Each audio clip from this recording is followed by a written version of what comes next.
You know, I have spent the last almost 40 years looking at investments. Looking at investments in notes on a loan that the bank probably wouldn't have made, right? So it's below the standard of what the bank would do, but it's got to be above the standard of a bad deal. How do you filter deals, transactions, either real estate or notes, and make sure you can live with the investment? I had a student that sent me an email last week, and this student said, "Eddie, I was sitting in a class a couple of years ago, and I would distinctly remember you saying this, and I can't tell you how many times this advice has saved me from something that I'm glad I didn't do."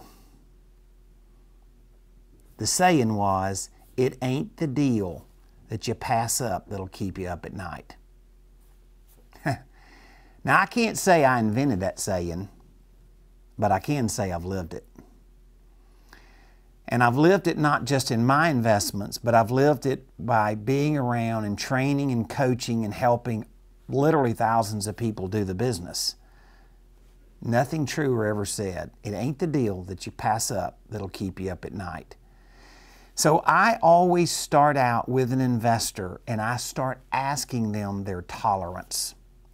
Because there's different personalities that have different tolerances. No deal is worth fretting and having buyer's remorse over, right? You buy it and then you're like, "Oh God, I hope it's okay. I hope it, I hope all," like if your investing is going to be that's not freedom. The reason you invest in long-term assets is so that they produce cash flow and they give you freedom. They don't take your freedom away from you. They don't suck the life out of you.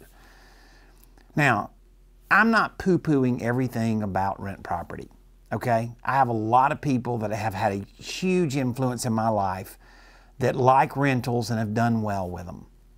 I'm not personally a rental property guy because, to be honest with you, I don't have a tolerance for tenants and toilets, right? Been there, done that. It's just not my thing. It's just not something that I have a tolerance for, right? I do have a tolerance to buy a note that produces a check every month that a third-party servicer wires the money into my account. I do have a tolerance for that, okay? So I like certain things because I've lived through the events enough that I know what the result is going to be after I do it. So the fear always is when do I know enough to buy a deal? So let me give you a little analogy. Now, you're going to have to work with me here in your imagination a little bit. I'm going to say that I'm holding a balloon, okay? And in here, I'm holding a pen. And literally, as crazy as this may sound, this is kind of figuratively in my mind. When I start looking at a deal, this is exactly how I do it.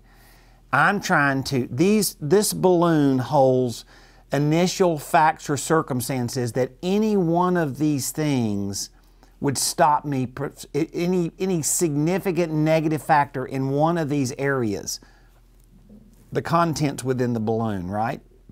If I find out one of those, pop, it's gone, right? So people always ask me, process all the time. What is the exact order of due diligence and you do in a deal? And that is the reason you have to adjust that scenario to the situation that you're looking at. But let me tell you what I've learned to do, and I think it makes a lot of sense. Identify deal killers. Like sit down and look at a deal and just sit down and start out and identify the deal killers. If this was true, I wouldn't invest. If this were true, I wouldn't invest, blah, blah, blah, right? If you can identify those 4 or 5 deal killers, that's the contents of your balloon. Your pen, if you're investigating it and you get to that point and boom, it hits that deal killer, you stop. Now, I don't want to oversimplify the power of balancing due diligence. We invest in imperfect deals. Okay, we buy loans that a bank wouldn't make or didn't make.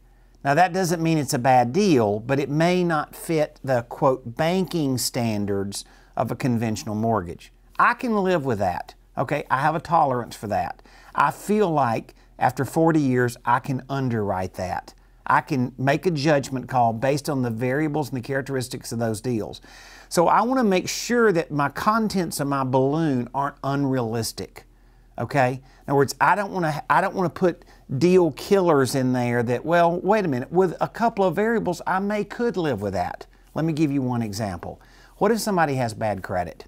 What if the buyer on a note, the borrower, the guy that's going to owe you the money, what if he has injured credit? Can you live with that? What if he had a 5-year perfect pay history? Now could you live with it? So be careful in your analysis here of putting in deal killers that cause you to pass on a deal that otherwise would be a good deal. The foundational principles of starting your due diligence for Eddie starts out with that figurative balloon in those deal killer situations and the pen. I try to identify them as quickly as I can so I don't end up working on a deal that I have no chance of being successful with. I hope this helps you. See you later.